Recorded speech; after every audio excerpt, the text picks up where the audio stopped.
Assalamualaikum warahmatullahi wabarakatuh. Halo teman-teman semuanya, apa kabar? Semoga senantiasa dalam keadaan sehat walafiat. Oke, kembali lagi bersama saya Dewanti Risautami dalam pembahasan mata kuliah Manajemen Pemasaran Pertanian. Kali ini kita akan membahas apa ya? Oke, pada pertemuan kali ini kita akan membahas tentang fungsi-fungsi pemasaran pertanian. Capaian pembelajaran mata kuliah ini yaitu fungsi-fungsi pemasaran pertanian diharapkan teman-teman semuanya mampu untuk mendeskripsikan fungsi-fungsi pemasaran dalam hal distribusi, breeding, pengemasan, dan promosi dalam pemasaran produk pertanian dengan lengkap dan jelas. Oke, adapun learning objektif dari pembahasan kali ini adalah yang pertama, kita akan mengetahui apa sih sebenarnya bedanya pemasaran dan penjualan.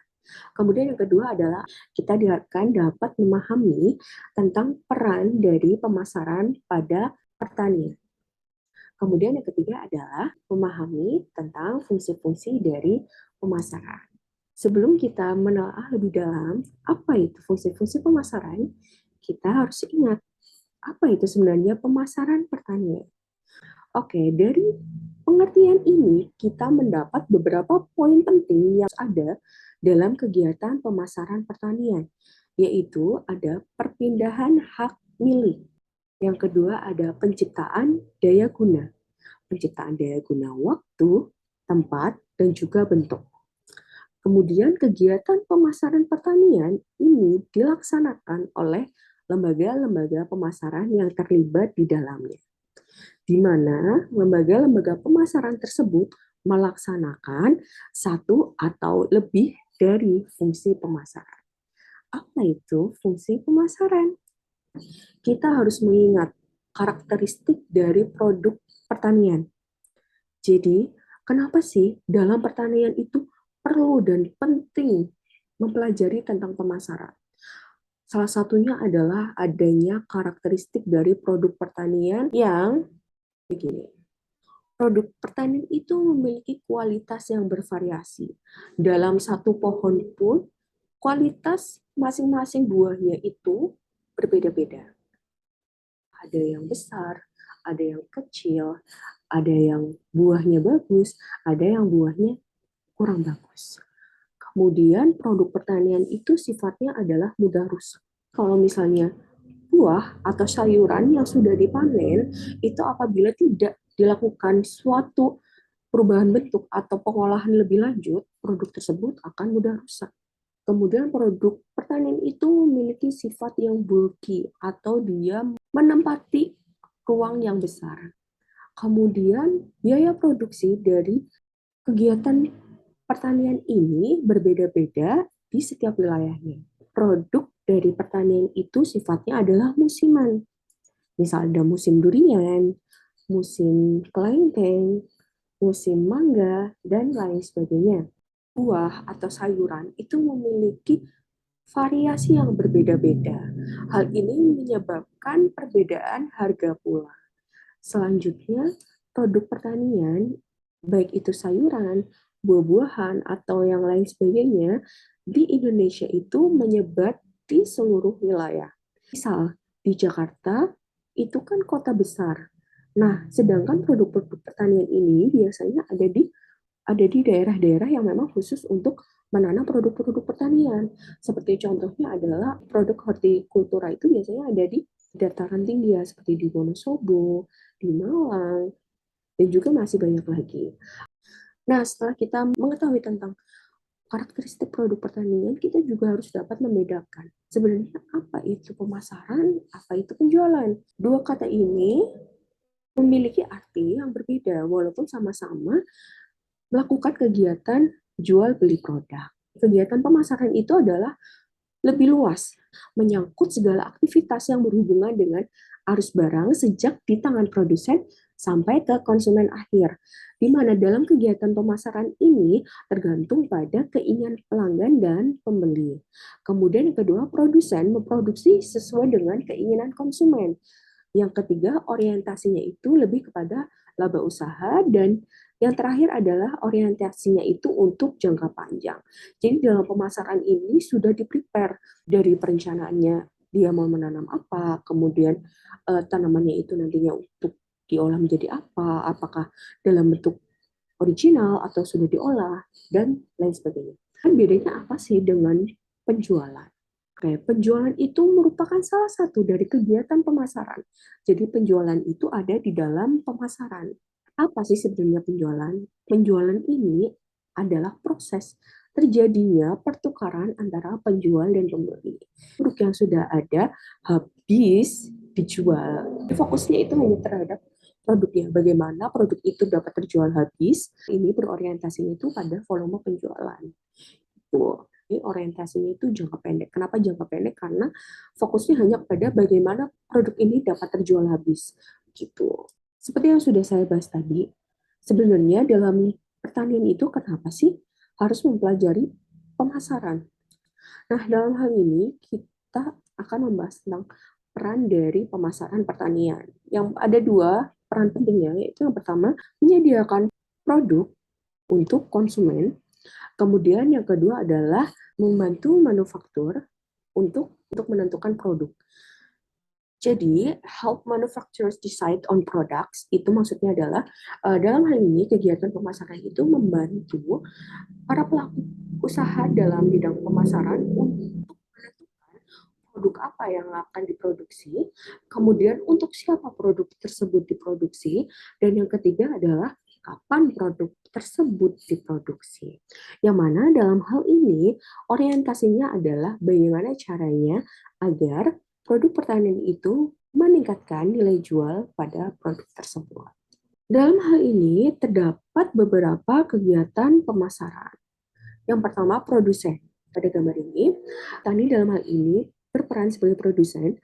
Kemudian, kentang-kentang yang sudah dipanen ini nantinya dilakukan yang namanya pengangkutan atau distribusi untuk diarahkan kepada penjual yang nantinya akan dilakukan yang namanya pengolahan dalam hal sortasi dan grading atau hanya pemisahan produk.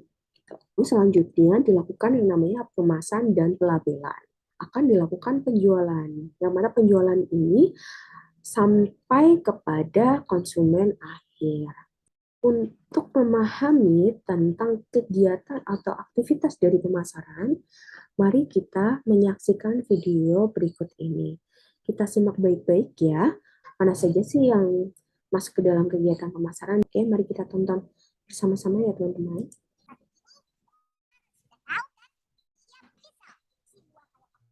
Yang baik untuk peredaran darah kita. Si pisang ini mau kita kreasikan menjadi aneka rasa. Wah, gimana caranya? Lemon deh, langsung ke pabrik pengolahannya. Jadi, kalau misalnya kita melihat dari sini, ini adalah kegiatan pemasaran berupa distribusi ya. Jadi, pisang itu diantar dari produsen, yaitu petani pisang, sampai ke si untuk pengolahan. Pengolahannya daerah Jawa Timur. Tuh. Tangkan kupas dengan pisau dari kayu. Fungsinya agar tekstur pisang tidak rusak. Dan iris pisang tipis. Ditangkap pengolahan khusus. Proses pemirisan tipis ini kualitas yang baik setelah digoreng nanti.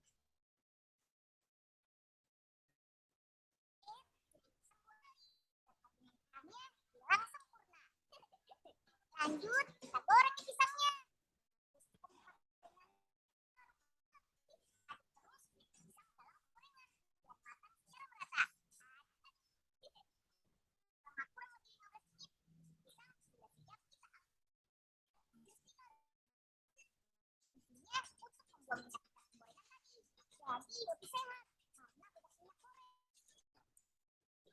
Oke, dari proses tersebut kita melihat yang namanya aktivitas pemasaran dalam bentuk pengolahan. Pengolahan ya dari perubahan bentuk dari yang pisang biasa kemudian diolah jadi keripik pisang. Nah, dalam hal ini kita dengarkan kata-kata sortir. Nah, setelah dilakukannya pengolahan, lalu dilakukan yang namanya sortir atau sortasi untuk memisahkan mana produk yang layak untuk dijual dan mana yang kurang layak untuk dijual. Cantiknya warnanya. Lihat saja. Ada setengah tangan. Pisahkan yang bagus kualitas titiknya. Dan mana yang pecah.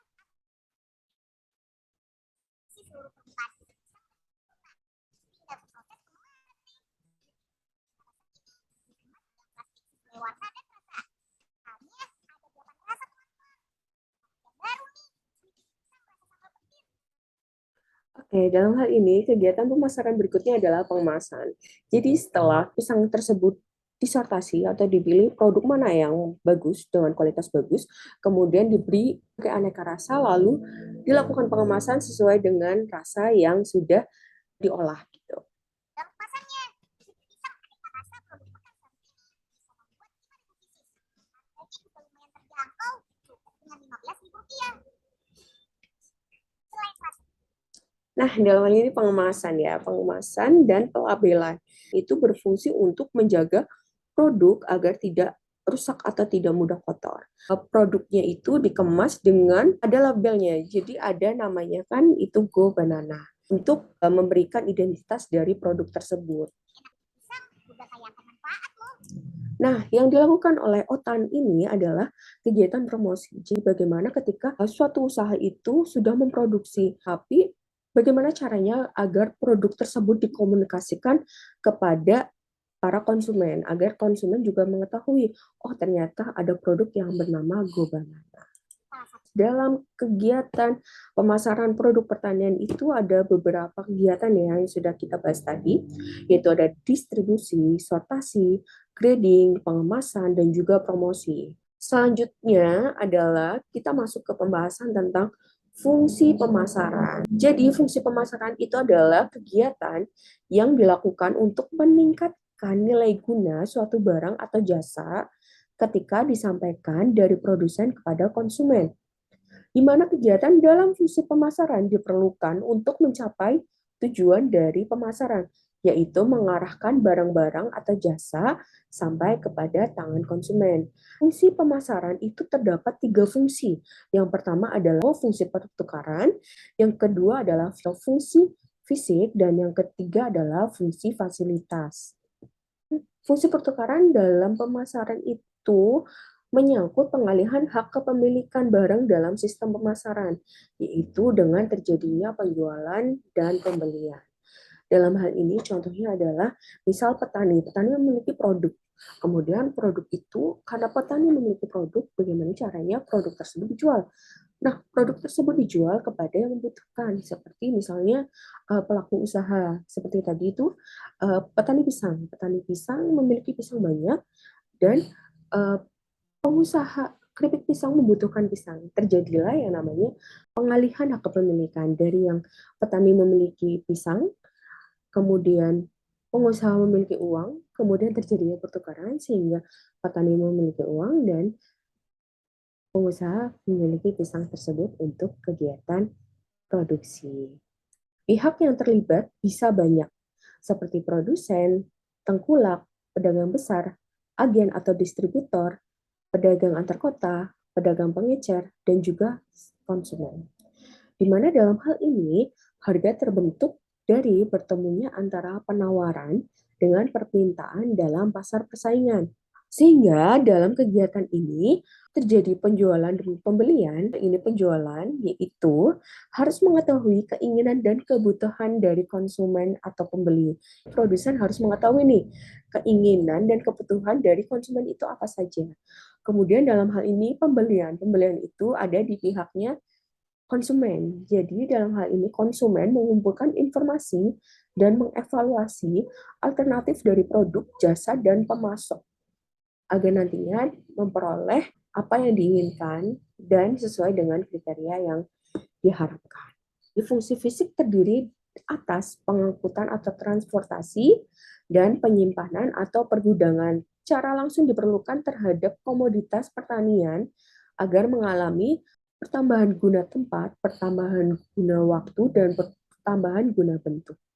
Seperti contohnya adalah pengangkutan transportasi kan tadinya di lahan, kemudian setelah dipanen dipindah ke gudang. Biasanya ada yang langsung diolah, ada yang dibiarkan. Nah itu kan mudah rusak, sehingga penting atau perlu yang namanya penyimpanan atau pergudangan. Atau juga dalam hal ini fungsi fisik itu bisa dilakukannya suatu pengolahan. Seperti yang tadi, biar lebih awet, pisang itu diolah menjadi keripik pisang begitu.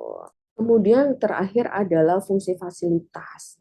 Fungsi fasilitas ini merupakan usaha-usaha perbaikan sistem pemasaran untuk meningkatkan efisiensi operasional dan efisiensi dari penetapan harga yang bersifat membantu untuk menunjang terlaksananya fungsi-fungsi yang lain. Dalam fungsi fasilitas itu terdapat standarisasi dan penggolongan mutu, pembiayaan, penanggungan resiko, informasi pasar, dan riset pemasaran. Oke, sekian pembahasan tentang fungsi-fungsi pemasaran. Apabila ada pertanyaan, bisa langsung ditanyakan di kolom komentar. Yang ingin kita lakukan, tetap semangat dan jangan lupa selalu jaga kesehatan. Sekian dari saya. Wassalamualaikum warahmatullahi wabarakatuh.